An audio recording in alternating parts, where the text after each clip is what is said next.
حضرت علی رضی اللہ تعالی عنہ گھر میں داخل ہوئے. صبح کا وقت ہے. حضرت علی رضی اللہ تعالی عنہ گھر میں داخل ہوتے ہیں. حضرت علی جب گھر میں داخل ہوتے ہیں تو عجیب و غریب حالت دیکھتے ہیں کہ فاطمہ رو رہی ہے.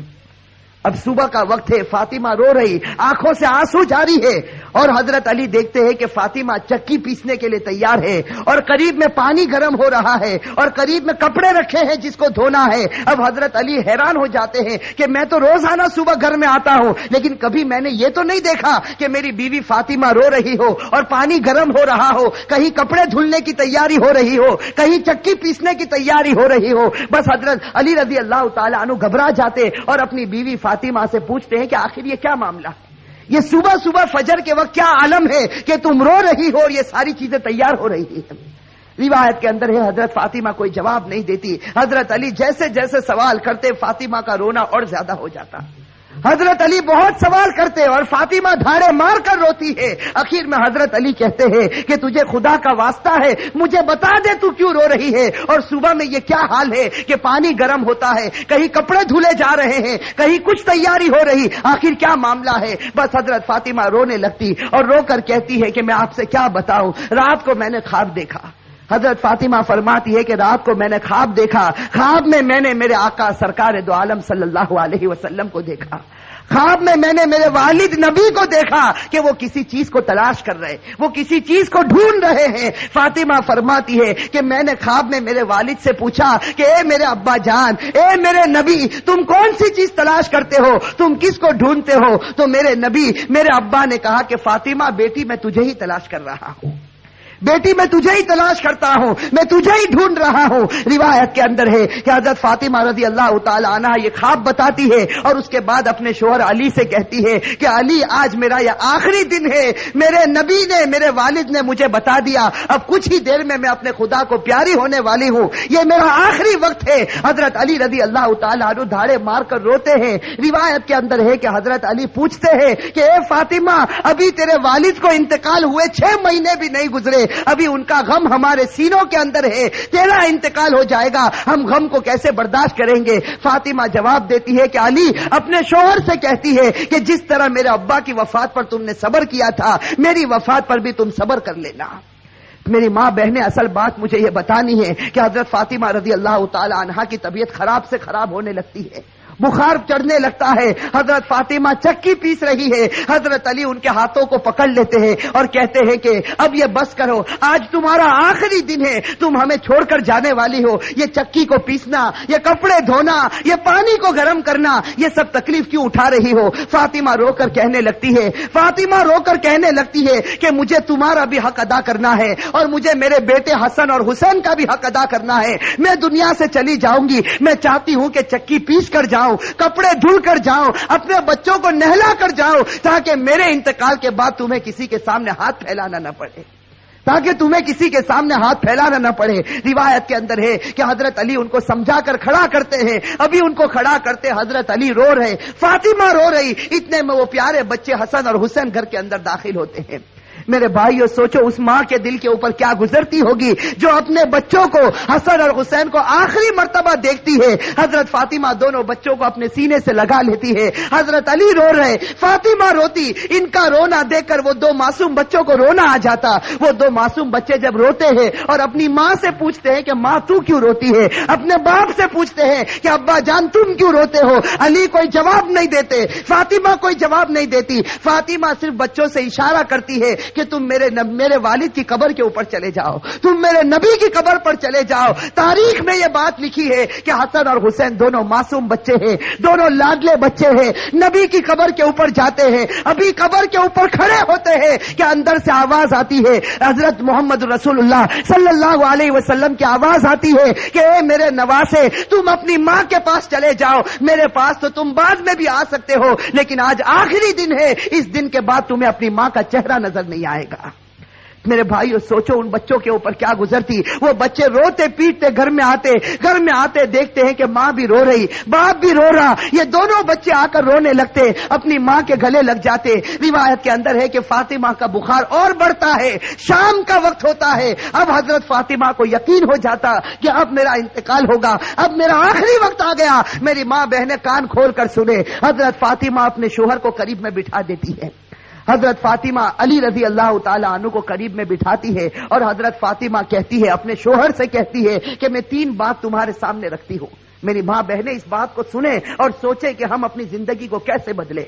وہ فاطمہ رضی اللہ تعالی عنہا جو اللہ کے رسول کی لاڈلی تھی, وہ فاطمہ رضی اللہ تعالی عنہا جو اس امت کے واسطے اپنے پیٹ پر پتھر باندھتی تھی, وہ فاطمہ رضی اللہ تعالی عنہا پیشانی پر ہمارے نبی نے بوسا دیا, وہ فاطمہ رضی اللہ تعالی عنہا جن کے بارے میں ہمارے نبی نے کہا سیدۃ نساء اہل الجنہ فاطمہ رضی اللہ تعالی عنہا کہ جنت میں عورتوں کی اگر سردارن بنے گی تو حضرت فاطمہ رضی اللہ تعالی عنہا بنے گی.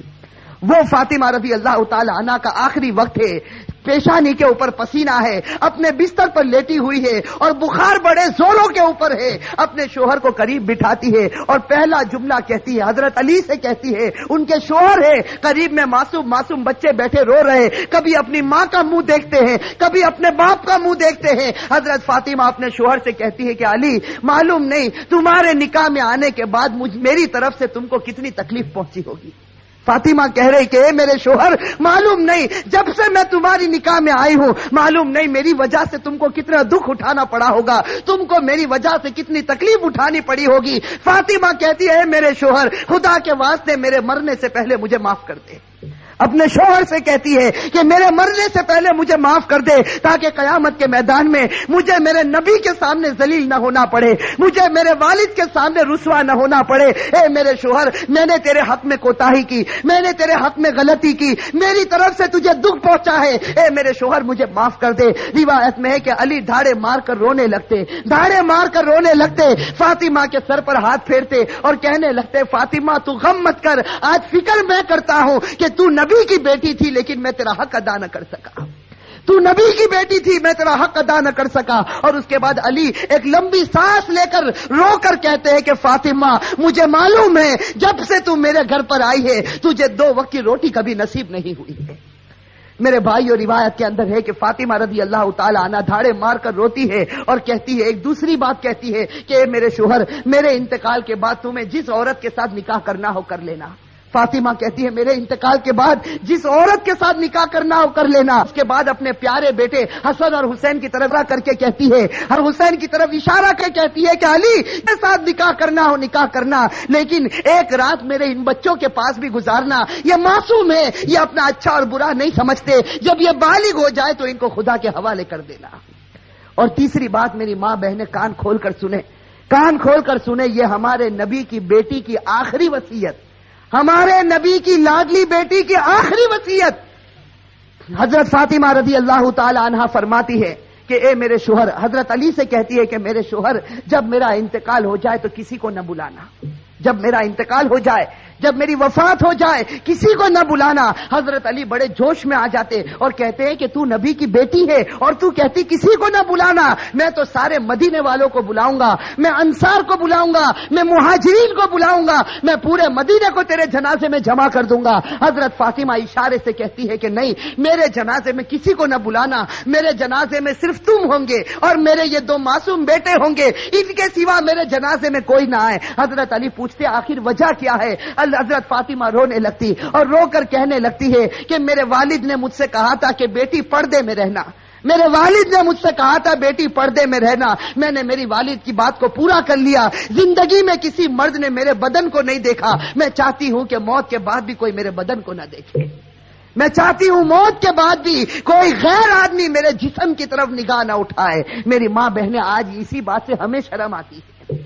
آج ہماری ماں بہنوں کو کہا جائے کہ بھائی پردہ کر لو, اور ہمارے جوانوں کو کہا جائے کہ تیرا چہرہ ایسا بنا دے جو چہرہ تیرے نبی کا تھا, تو میرے بھائیوں ہمیں پسند آتا ہے؟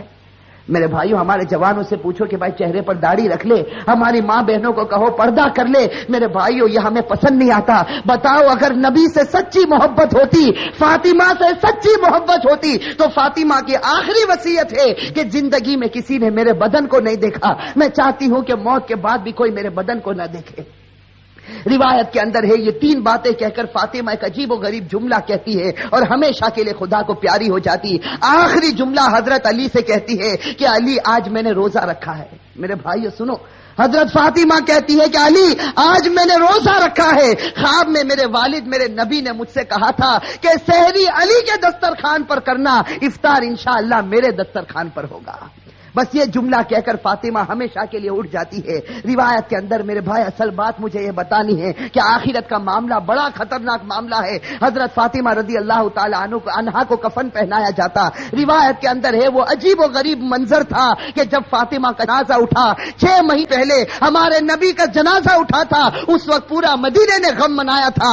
آج 6 مہینے کے بعد ان کی لاڈلی بیٹی خدا کو پیاری ہوتی ہے۔ روایت میں جب ان کے گھر جنازہ اٹھتا ہے، جیسے کہ ایک پائے کو علی نے اپنے کندھے پر ہے، دوسرے پائے کو بڑے بیٹے حضرت ہر اپنے کندھے پر رکھا ہے، تیسرے پائے کو حضرت نے کندھے پر رکھا، چوتھا پایا دینے والا موجود نہیں، علی انت کرتے ہیں۔ اچانک صحابی سامنے سے نظر آئے جن کا نام ہم سب تے ہیں، حضرت ابو ذر غفاری رضی اللہ تعالی عنہ، وہ وہاں پہنچ جاتے ہیں۔ علی کہتے ہیں کہ خدا نے بھیجا ہے اور آج اللہ کے رسول کی لاڈلی بیٹی کا انتقال ہو گیا، تم ان کو کندھا دے دو۔ حضرت ابو ذر غفاری کندھا دیتے ہیں، یہ جنازہ اٹھ کر چلتا ہے۔ روایت کے اندر ہے وہ معصوم بچے رو رہے، وہ علی رو رہے، ابو ذر غفاری رو رہے۔ روایت کے اندر ہے کہ وہ قبر جہاں قبر کو کھودا گیا تھا، اب اس قبر کے اندر فاطمہ کو رکھنا ہے۔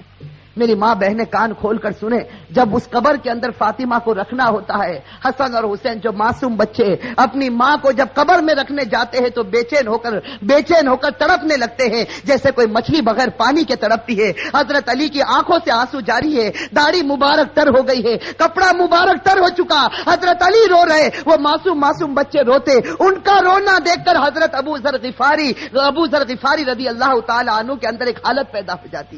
حضرت ابو ذر غفاری برداشت نہیں کر سکتے اس منظر کو۔ حضرت ابو ذر غفاری جب حضرت فاطمہ کے جنازے کو رکھنے جاتے ہیں تو قبر کے ساتھ میں بات کرنا شروع کرتے۔ ابو ذر غفاری اس قبر سے کہتے ہیں یا قبر، حضرت ابو ذر غفاری اس قبر سے کہتے ہیں یا قبر اتدری من التی جئنا بہا الیک، یا قبر اتدری من التی جئنا بہا الیک، ہذہ بنت رسول اللہ، ہذہ زوجۃ علی، ہذہ ام الحسنین۔ حضرت ابو ذر غفاری اس قبر سے کہتے ہیں کہ ایک قبر تجھے معلوم ہے ہم کس کا جنازہ لے کر آئے؟ اس لیے کہ حضرت ابو ذر غفاری سے برداشت نہیں ہوتا، وہ معصوم بچے روتے ہیں، وہ علی جیسا بہادر آج اپنی آنکھوں سے آنسو بہاتا ہے، تو حضرت ابو ذر غفاری اس قبر سے کہتے ہیں یا قبر، اے قبر تجھے معلوم ہے ہم کس کا جنازہ تیرے اندر رکھتے ہیں؟ یہ اس کا جنازہ ہے جس کو اللہ کے رسول کی بیٹی کہا جاتا، یہ اس کا جنازہ ہے جس کو علی کی بیوی کہا جاتا، یہ اس کا جنازہ ہے جس کو حسن اور حسین کی ماں کہا جاتا۔ روایت کے اندر ہے کہ ابو ذر غفاری جنازے کو رکھتے، یہ جملہ کہتے ہیں، قبر کے اندر سے آواز آتی، قبر کے اندر سے آواز آتی یا ابا ذر، اے ابو ذر، ھذا لیس بیت نسب ولا حسب، کہ ابو ذر یہاں خاندان مت گناؤ، یہاں خاندان اور رشتے مت گناؤ، یہاں تو یہ بتاؤ اچھے عمل کر کے کون آیا اور برے عمل کر کے کون آیا۔ میرے بھائیو یہ جو جملہ قبر کے اندر سے نکلا تھا یہ فاطمہ کے لیے نہیں نکلا تھا، یہ فاطمہ کے لیے نہیں نکلا تھا۔ حضرت فاطمہ بخشائی خدا کی بندی ہے، ہمارے نبی نے بشارت دی ہے کہ وہ جنتی ہے، لیکن یہ جملہ ہمارے لیے، ہماری ماں بہنوں کے لیے نکلا تھا کہ جب قبر کے سامنے تمہارا جنازہ آ گیا، اب یہ مت بتاؤ تمہارے پاس بنگلہ تھا یا گاڑی تھی، تم کون سے خاندان سے تعلق رکھتے تھے، تم کس زمین پر رہتے تھے، اب خدا کو کوئی پرواہ نہیں، اب تو یہ بتاؤ خدا کے رسول کو مان کر آئے ہو یا نافرمانی کر کے آئے ہو؟ اگر مان کر آئے ہو تو جنت کا باغ ہے، اور میرے بھائیوں نافرمانی کر کے آئے ہو تو اللہ حفاظت فرمائے، وہ جہنم کے گڑھوں میں سے ایک گڑھا ہے۔ میرے بھائیوں اللہ ہم سب کی عذاب قبر سے اللہ ہم سب کی حفاظت فرمائے۔ میرے بھائیوں آج سچی بات ہے، خاص کر کے میں اپنی ماں بہنوں سے کہتا، آج ہماری ماں بہنیں جب آپس میں جمع ہوتی ہے، دنیا کی باتیں ہوتی ہے، غیبت ہوتی ہے، چغلی ہوتی ہے، آپس کا حسد اور عداوت نکالی جاتی ہے، لیکن میرے بھائیوں آج آخرت کے تذکرے ہم سے ختم ہو چکے ہیں، آج موت اور موت کے تذکرے ہم سے ختم ہو چکے۔ میں آپ سے پوچھتا ہوں کہ وہ حضرت عثمان غنی رضی اللہ تعالی عنہ جب غزوہ تبوک کا موقع ہوتا ہے، ہمارے نبی فرماتے ہیں کہ عثمان تم کتنا مال لا سکتے ہو؟ حضرت عثمان اتنا مال لاتے کہ ہمارے نبی کو کہنا پڑتا عثمان بس کرو، تم نے خدا کے راستے میں بہت قربانی دے دی۔ اور پھر ہمارے نبی کہتے ہیں کہ عثمان کو قریب بلاتے اور کہتے ہیں کہ عثمان آج تم نے اتنا مال دیا خدا کے راستے میں کہ خدا تم سے اتنا خوش ہو گیا کہ اگر اب تم سے کوئی گناہ ہوگا تو خدا تمہاری پکڑ نہیں کرے گا۔ میرے بھائیوں کیسا سرٹیفکیٹ حضرت عثمان غنی رضی اللہ تعالی عنہ کو ملتا ہے، خلیفۃ المسلمین جو بنے۔ حضرت عثمان غنی رضی اللہ تعالی عنہ کو اللہ کے رسول کی طرف سے سرٹیفکیٹ ملا، عثمان اگر تیرے سے کوئی گناہ ہو جائے گا خدا تیری پکڑ کرے گا، تو نے اسلام واسطے بڑی بڑی قربانیاں دی۔ لیکن میرے بھائیوں ذرا حضرت عثمان کی تاریخ کو اٹھا کر دیکھیں۔ یہی حضرت عثمان جب مسلمانوں کے خلیفہ بنتے ہیں، روایت کے اندر ہے حضرت سعید ابن عامر رضی اللہ تعالی عنہ فرماتے ہیں کہ رات کا وقت ہوتا ہے، یہ امیر المؤمنین عثمان غنی رضی اللہ تعالی عنہ قبرستان چلے جاتے ہیں۔ رات کا وقت ہے، سناٹا ہے، حضرت عثمان غنی رضی اللہ تعالی عنہ قبرستان چلے جاتے اور روایت میں ہے کہ قبر کے پاس جا کر اتنا روتے تھے قبرستان میں جا کر حتی تبل لحیتہ، یہاں تک کہ ان کی داڑھی مبارک تر ہو جاتی تھی۔ اور لوگ آ کر عثمان سے پوچھتے تھے تذکر الجنت والنار فلا تبکی وتبکی من ھذا، کہ عثمان تم جنت کا تذکرہ کرتے ہو، تم جہنم کا تذکرہ کرتے ہو، لیکن اتنا نہیں روتے، کیا بات ہے کہ تم قبرستان میں جاتے ہو تو اتنا روتے ہو؟ اس وقت عثمان غنی رو کر جواب دیتے تھے کہ میں نے میرے نبی کو یہ کہتے سنا، ان القبر لمنزل من منازل الاخرہ فان نجا منه فما بعده اثر من وان لم ينج من فما بعده اشد من۔ حضرت عثمان کہتے تھے کہ میں نے میرے نبی کو یہ کہتے ہوئے سنا ہے قبر آخرت کی منزلوں میں سب سے پہلی منزل ہے۔ میری ماں بہنیں، میرے بھائیوں، اس کو سوچو، قبر کی منزل آخرت کی منزلوں میں سب سے پہلی منزل ہے۔ عثمان غنی نے نبی کا فرمان سنا دیا، جو اس منزل میں کامیاب ہو گیا وہ سب منزلوں میں کامیاب ہو گیا، اور اللہ نہ کرے میرے بھائیوں، اللہ نہ کرے جو اس منزل میں پکڑا گیا وہ سب منزلوں میں پکڑاتا جائے گا۔ میرے بھائیوں، اللہ ہم سب کی حفاظت فرمائے۔ میرے بھائیوں سوچو، ایک دن ہمیں بھی مرنا ہے۔